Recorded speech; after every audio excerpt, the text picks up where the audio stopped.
This is for someone. This is your confirmation. The Lord says, the rains are here. It's harvest time.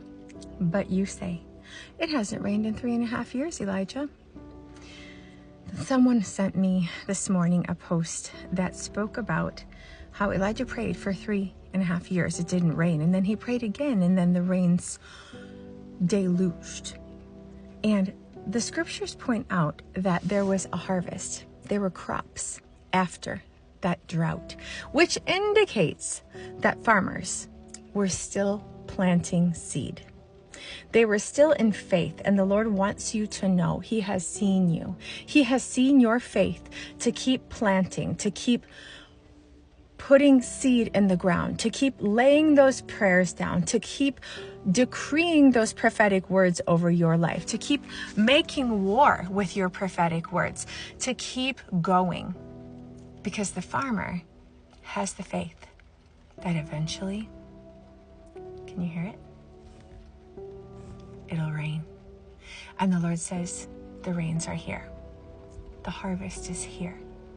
And it's to the faithful ones who've continued sowing, who've continued praying, who've continued prophesying, who've continued in the face of nothing seems to be happening.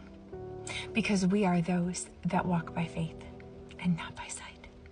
And now the Lord says, truly you shall see what you have only seen. You shall see what you have only seen.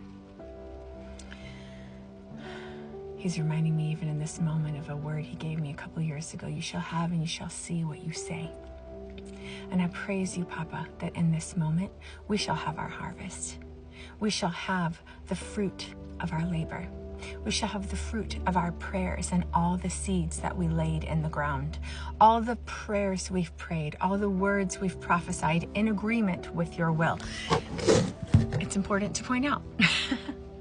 The prayers you pray and the words you prophesy that are going to bear a harvest are the ones that are in agreement with His will and His perfect timing.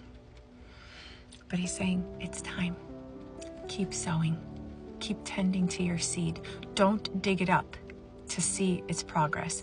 Let the Lord bring the harvest, because He says harvest is here. I believe it's Isaiah 1:19 that says, if you have a willing heart to let me help, Father, Papa, if you have a willing heart to let me help, and if you will obey, you will feast on the blessings of an abundant harvest. It's time to feast, because an abundant harvest is here. I don't care what you see out there. It's being birthed from in here. I love you guys. I hope that encourages someone today. This is your confirmation. Love you. Already prayed for you today. Let me know what country and what state in that country you saw this in.